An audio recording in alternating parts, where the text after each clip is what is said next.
맞기도 하고 틀리기도 합니다. 절대 안 됩니다.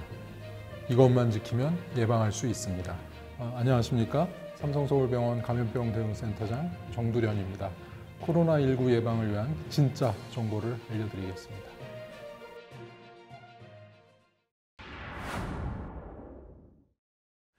감기부터 폐렴까지 유발하는 호흡기 바이러스인데 2019년 말 중국 우한에서 시작되어 빠른 속도로 전 세계로 확산되고 있는 신종 코로나 바이러스입니다. 틀린 말입니다. 환경에서 얼마나 오래 생존할 수 있을지 아직 연구된 바가 없습니다. 공기 중에서 일반적인 코로나 바이러스는 단독으로 오래 생존하지 못하는 것으로 알려져 있고요. 다만 2002년도에 유행했던 그 사스 코로나 바이러스 같은 경우에는 환경 표면에 오염된 가래나 대변과 같은 체액 속에서 수일 동안 생존하는 것으로 연구 결과가 나온 바 있어서 유의할 필요가 있겠습니다.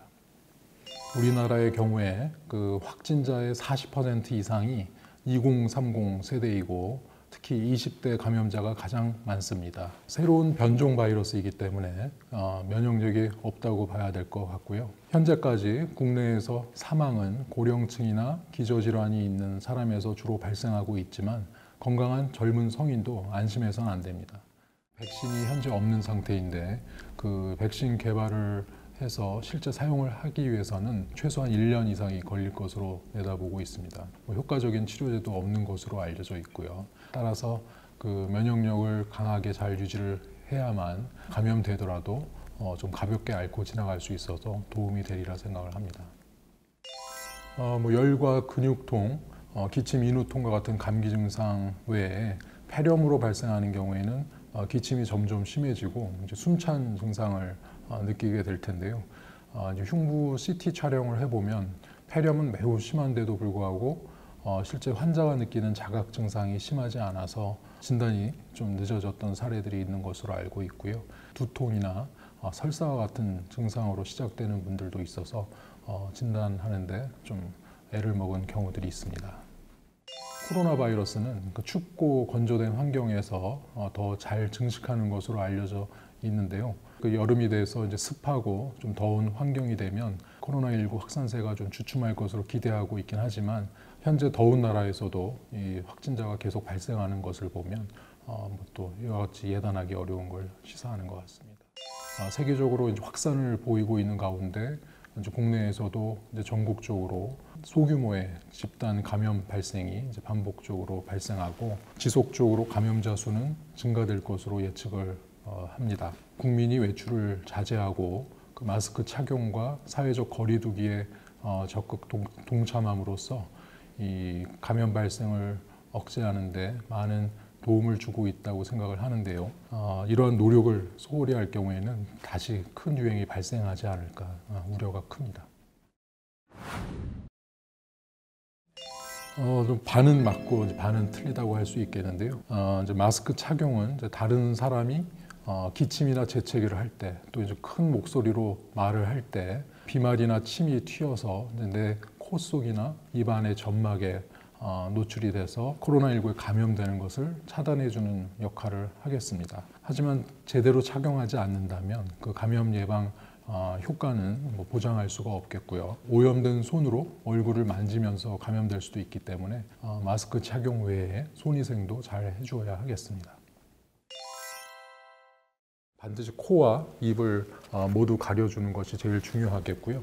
마스크에 보시면은 이렇게 약간 구부릴 수 있는 부분이 있는데 이게 이제 콧등 위에 잘 구부려서 완전히 밀착할 수 있게 제대로 잘 착용을 해주셔야 되겠습니다.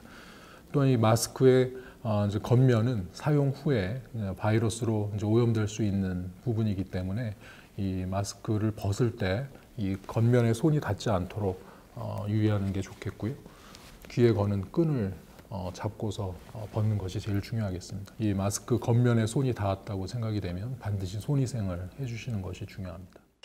코로나19의 전파는 주로 가까운 곳에서 이제 비말 전파를 통해서 이제 감염되기 때문에 이 경우에는 반드시 보건용 마스크가 아니라 하더라도 덴탈 마스크도 제대로만 착용한다면 상당 부분 예방하는 효과를 기대할 수 있겠습니다. 비말보다 더 가벼운 작은 에어로졸을 통해서 감염될 그런 위험에 있는 그 의료진의 경우에는 좀 더 철저한 그런 보호 장구를 착용해야 되겠습니다. 원칙적으로 마스크는 재사용하지 않는 것이 맞습니다. 감염자 바로 근처에서 마스크를 착용한 경우에는 그 마스크에 코로나19 바이러스가 이제 오염되었다고 보셔야 되기 때문에 사용 후 바로 폐기하는 것이 안전하겠습니다. 이제 하지만 최근과 같이 마스크를 구하기 어려운 상황이 된다면 그 마스크가 많이 오염되지 않은 상황에서는 깨끗한 곳에 걸어두었다가 재사용하는 것도 어쩔 수 없는 선택이라고 할 수 있겠습니다. 대부분은 의학적으로 그 효과가 검증되지 않은 정보입니다. 규칙적인 적당한 운동과 충분한 수면과 휴식을 취하고 스트레스를 관리하는 그런 방법들이 더 좋은 방법이라고 하겠습니다. 택배 상자 표면에 설령 코로나19 바이러스가 오염되어 있었다 하더라도 이제 배송 기간 동안에 그 바이러스가 계속 생존해 있기는 어렵다고 봐야 될 것 같고요. 다만 그 택배 기사가 혹시 감염되어 있을 경우에는 그 택배 상자에 오염이 되어 있을 수 있기 때문에 택배 우편물 상자를 개봉한 후에는 반드시 손 위생을 해주는 그런 습관을 갖는 것이 좋겠습니다. 가까운 거리에서 여러 사람들과 접촉을 할 수밖에 없는 그런 대중교통을 이용할 경우에는 침이나 이제 비말을 통해서 감염되기가 매우 쉽겠습니다. 또한 그 여러 사람들이 같이 만지는 접촉하는 그런 손잡이 등을 통해서 손이 오염되고 그 손으로 이제 얼굴을 만지게 되면 감염될 수 있겠죠. 반드시 마스크를 착용하는 것이 중요하겠고 수시로 손위생을 하는 것이 감염 예방에 큰 도움이 되겠습니다. 코로나19 감염자의 대변에서도 바이러스가 검출된 바는 있지만 이런 화장실을 통해서 이제 감염 전파가 이루어진 사례는 아직 보고되지는 않았습니다. 하지만 2002년 사스 팬데믹 때 그 홍콩의 그 아파트 단지에서 집단 감염 사례가 있었는데요. 변기물을 내릴 때 그 바이러스가 공기 중에 오염이 되고 또 그 하수관에 새는 곳이 생기면서 감염이 전파된 것으로 조사된 바가 있습니다. 변기를 이용한 다음에 그 변기 뚜껑을 닫고 물을 내리는 그런 습관을 들이는 것이 좋을 것 같습니다.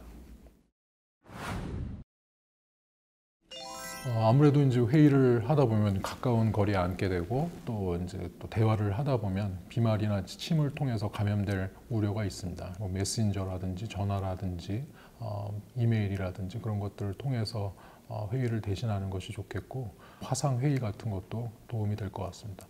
불가피하게 대면 회의를 해야 되는 경우에는 반드시 마스크를 착용하고 가급적 이제 비말 접촉이 잘 이루어지지 않도록 2m 이상 떨어진 거리에서 회의를 하도록 이제 자리 배치하는 것이 안전할 것 같습니다. 식당에서는 식사를 하면서 마스크를 벗어야 될 수밖에 없기 때문에 식사 중에 이제 대화를 통해서 감염될 우려가 있습니다. 이제 식사 전까지 배식을 하는 그 시간에는 반드시 마스크를 착용하고 식사 전에 직전에 마스크를 벗는 것이 좋겠습니다. 멀리 떨어져서 앉도록 하고 서로 마주보고 식사하지 않도록 한 방향으로 앉아서 식사를 하는 것도 좋겠습니다.